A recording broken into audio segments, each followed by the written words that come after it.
കേരളത്തിലെ CPIM മറ്റ് രാഷ്ട്രീയ പാർട്ടികളെ അപേക്ഷിച്ചൊരു പ്രത്യേകതയുണ്ട്. രാഷ്ട്രീയ എതിരാളികളെ ഏത് വിധേനയും ഉന്മൂലനം ചെയ്യാൻ അവർക്ക് യാതൊരു മടിയുമില്ല. എന്നിട്ട് ഉളുപ്പില്ലാതെ അതിനെ ന്യായീകരിക്കാൻ ഏറ്റവും താഴെത്തട്ടിൽ വരെ ശ്രമങ്ങൾ നടത്തും എന്നുള്ളതാണ്. കാസർഗോഡുള്ള കല്ല്യോട്ട് പെരിയ ഇരട്ടക്കൊലപാതക കേസിൻ്റെ നിർണായകമായ വിധി വരുമ്പോൾ അതിൽ അനുകൂലമാകുന്ന, അതല്ലെങ്കിൽ CPIMനെ പ്രതിരോധത്തിലാക്കുന്ന, മരണപ്പെട്ടവരുടെ ഉറ്റവർക്കും ഉടയവർക്കും നീതി ലഭിക്കപ്പെടുന്ന വിധിയുടെ രീതിയിലേക്ക് കാര്യങ്ങൾ പോകുമ്പോൾ CPIMൻ്റെ തകർച്ച പരിപൂർണമാവുകയാണ്. കാസർഗോഡ് ജില്ലയിൽ നമുക്കറിയാം, CPIMന് വലിയ വേരോട്ടമുള്ള ഒരു ജില്ലയായിരുന്നു. കാസർഗോഡ് ലോക്സഭാ തെരഞ്ഞെടുപ്പിൽ 2019 ആ സംവിധാനങ്ങളെ മാറ്റിമറിച്ചുകൊണ്ട് കോൺഗ്രസ് വിജയിക്കാൻ തുടങ്ങിയത്. ഇപ്പോൾ കാസർഗോഡ് CPIMൻ്റെ ശക്തി കേന്ദ്രമേ അല്ല. കെ കുഞ്ഞിരാമനും അതുപോലെ തന്നെ CPIMൻ്റെ പല നേതാക്കളും ഇതിനകത്ത് പ്രതി ചേർക്കപ്പെട്ടവരാണ്, അല്ലെങ്കിൽ ഇതുമായി ബന്ധപ്പെട്ട് പരോക്ഷമായെങ്കിലും ബന്ധപ്പെട്ടവരാണ് എന്ന് വ്യക്തമാകുന്ന സാഹചര്യമായിരുന്നു. ശ്രീകണ്ഠൻ ഉൾപ്പെടെയുള്ള അതിനകത്തുള്ള നിരവധി പേര് അവിടെ നിന്ന് രാഷ്ട്രീയ മാറ്റം നടപ്പിലാക്കി CPIM കേസിനെ അട്ടിമറിക്കാൻ വലിയ ശ്രമങ്ങൾ നടത്തി.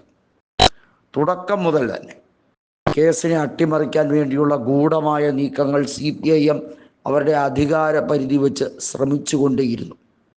എന്നാൽ ശരത് ലാലിൻ്റെയും കൃപേഷിൻ്റെയും കുടുംബങ്ങളെ നെഞ്ചോട് ചേർത്ത് പിടിച്ച് കോൺഗ്രസ് എന്ന മതേതര പ്രസ്ഥാനം സമാനതകളില്ലാത്ത പോരാട്ടം നടത്തി. നീണ്ട 5 കൊല്ലത്തെ നിയമ പോരാട്ടത്തിനൊടുവിൽ ഇപ്പോൾ അതിൻ്റെ നീതിയുക്തമായിട്ടുള്ള സാഹചര്യത്തിലേക്ക് കാര്യങ്ങൾ വരികയാണ്. CPI കൃത്യമായി പറയുന്നുണ്ട്, ഇനി ഈ കൊലപാതക രാഷ്ട്രീയ പരമ്പര പിന്തുടരുന്ന ഈ പാർട്ടിയുമായി സഹകരിക്കണോ വേണ്ടി എന്നുള്ളത് വലിയ ചോദ്യമായി മാറിക്കഴിഞ്ഞിരിക്കുകയാണ്. ചന്ദ്രശേഖരൻ കാഞ്ഞങ്ങാട് MLA ആണ്. അദ്ദേഹം ഉൾപ്പെടെയുള്ളവർ പറയുന്നു CPIMുമായി ഇനി ഭാവിയിൽ സഹകരിക്കുക ബുദ്ധിമുട്ടേറിയ കാര്യമാണ്. കാരണം അവരുടെ ആശയമല്ല ഞങ്ങളുടെ ആശയം.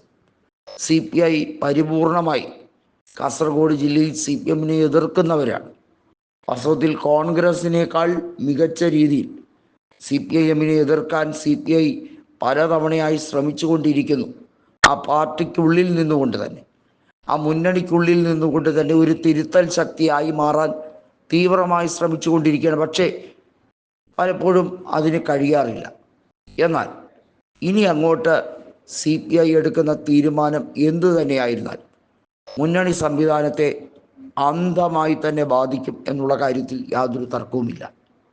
പെരിയ ഇരട്ടക്കൊലപാതക കേസിൽ നിർണായക വിധി അത് കേരളത്തിൻ്റെ ഇടനെഞ്ചിൽ തന്നെ ഒരു നാഴികക്കല്ലായി അവശേഷിക്കും. ഈ 2 ദിവ്യ നക്ഷത്രങ്ങളുടെ ആ പൊന്നോമനകളുടെ മരണം, കൊലപാതകം, അതിലൂടെ CPIM വെന്തില്ലാതാകും.